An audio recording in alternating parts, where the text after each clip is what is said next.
Morning students, आज हम लोग ऊष्मा पढ़ेंगे। ऊष्मा क्या होती है? ऊष्मा कोई पदार्थ नहीं होती है, बल्कि वह ऊर्जा ही होती है जिसके कारण तापमान में क्या होती है? बदलाव होती है ना। और ऊर्जा का वह प्रकार जिसके कारण से वस्तु में गर्माहट का भास होता है, जिसको हम क्या बोलते हैं? ऊष्मीय ऊर्जा बोलते हैं। किसी चीज़ को हम छू कर बताते हैं ना कि यह गर्म है, यह ठंडा है। और देखते हैं जैसे दूध अधिक गर्म है तो उसको हम जल्दी ठंडा करने के लिए क्या करते हैं? गिलास में उसको डाल के कोई बर्तन में पानी भर के उसको उस पानी में डालकर रखते हैं ताकि वो जल्दी ठंडा हो जाए। तो ऐसा क्यों करते हैं? और देखते हैं कि दूध की जो गर्माहट है वो कम हो जाती है और पानी जो वहाँ होती है वो गर्म हो जाती है। तो क्या होता है वहाँ पर? ऊष्मा मतलब जो उसकी गर्म होती है वो तापमान में बदलाव आ जाता है। जो ठंडी होती है वो गर्म हो जाती है और गर्म होती है वो ठंडी होकर फिर धीरे धीरे तापमान जो होती है वो क्या हो जाता है? बराबर हो जाती है।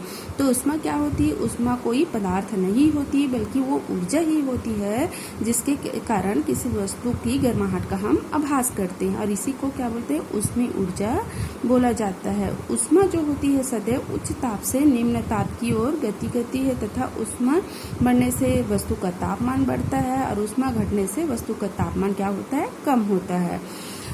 यहाँ पर ऊष्मीय ऊर्जा का मात्रक दिया गया है। जैसे कि क्या बताया गया है? मात्रक क्या होती है? इसकी कैलोरी होती है। 1 कैलोरी ऊष्मा की मात्रा 1 ग्राम पानी के तापमान को 14.5 सेंटीग्रेड से 15.5 सेंटीग्रेड तक बढ़ाने के लिए आवश्यक होती है। कैलोरी के स्थान पर किलो कैलोरी का भी उपयोग किया जा सकता है। 1 किलो कैलोरी बराबर 1000 कैलोरी होता है। ऊष्मीय ऊर्जा का यही एक स्वरूप है, इसीलिए ऊष्मा का SI मात्रक क्या होता है? जूल होता है। तो 1 कैलोरी बराबर 4.18 जूल। 1 किलो कैलोरी बराबर 4.18 मल्टीप्लाई 10³ जूल। ऊष्मा संचरण। अब संचरण क्या होता है? तो संचरण के लिए यहाँ पर एक एक्सपेरिमेंट किया है। क्या होता है संचरण? तपांतर होता है। तपांतर मतलब क्या होता है? ऊष्मा एक स्थान से दूसरे स्थान की ओर स्थानांतरित होता है, जिसको ऊष्मा का संचरण कहते हैं। जैसे किसी चीज़ को हम जब गर्म करते हैं तो वह प्रारंभिक स्थान से धीरे धीरे गर्म होकर अंतिम स्थान तक जाती है, वह उसका क्या होता है? संचरण होता है। तपांतर एक स्थान से ऊर्जा का स्थानांतरित होकर दूसरे स्थान तक जाना संचरण कहलाता है। तपांतर या संचरण, ठीक है। फिर है चालन। इसकी कुछ प्रकार होती है। जैसे चालन के लिए भी एक्सपेरिमेंट किया गया है। क्या किया गया है? यहाँ पर मोमबत्ती, लोहा, एल्यूमिनियम, कांच, सिरेमिक की एक समान लंबाई और मोटाई की छड़ और आलपिन लिया गया है। फिर क्या किया गया है? छड़ में ऐसे दूरी पर आलपिन को अटैच करते गए हैं। यहाँ पर भी बस ही थोड़ी थोड़ी दूरी में, दोनों में क्या अंतर के? दोनों छड़ में इस छड़ को बीचों बीच मोमबत्ती से गर्म किया जा रहा है और इस छड़ को एक सिरे को गर्म किया जा रहा है। देखो यहाँ पर क्या हो रहा है? जब हम छड़ को बीच से गर्म कर रहे हैं तो दोनों तरफ ऊष्मा का प्रसार बराबर रूप से जा रहा है और दोनों का आलपिन क्या हो रहा है? बराबर गिर रहा है। यहाँ पर जब एक किनारे को गर्म कर रहे हैं तो ऊष्मा का जो स्थानांतरण है, संचरण, वो चालन जो है वो धीरे से बढ़ते जा रहा है और वो आखिरी छोर पे जाएगा। तो पहले वाली जो आलपिन होती है वो पहले गिरती है, फिर ये बाद में होती है। इसी चीज़ को हम क्या बोलते हैं? चालन बोलते हैं। जब एक छोर को हम गर्म करते हैं तो इसकी गर्माहट दूसरे छोर तक जाती है। फिर है संवहन।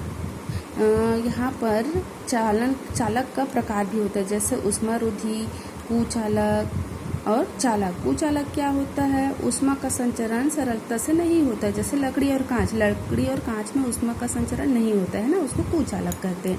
और चालक क्या होता है? ऊष्मा का संचरण आसानी से होता है। जैसे कोई भी धातु, लोहा है, चांदी है, सोना है, आप गर्म करोगे जल्दी से वो प्रसार हो जाती है, उसको क्या बोलते हैं? चालक बोलते हैं। फिर है ऊष्मारोधी पदार्थ। ऊष्मारोधी क्या है? शून्य चालकता ऊष्मा का संचरण नहीं होने देता। शून्य चालकता में क्या होता है? ऊष्मा का संचरण नहीं होने देता। जैसे है एबोनाइट और एस्बोर्ट्स, ठीक है, ये उसका उदाहरण है।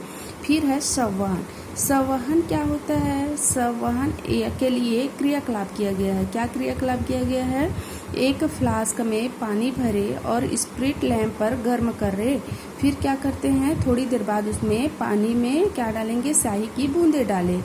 क्या आप समान रेखाएं देख सकते हैं? देखिए यहाँ पर क्या किया गया है, पानी को गर्म किया गया है स्प्रिट लैम्प से।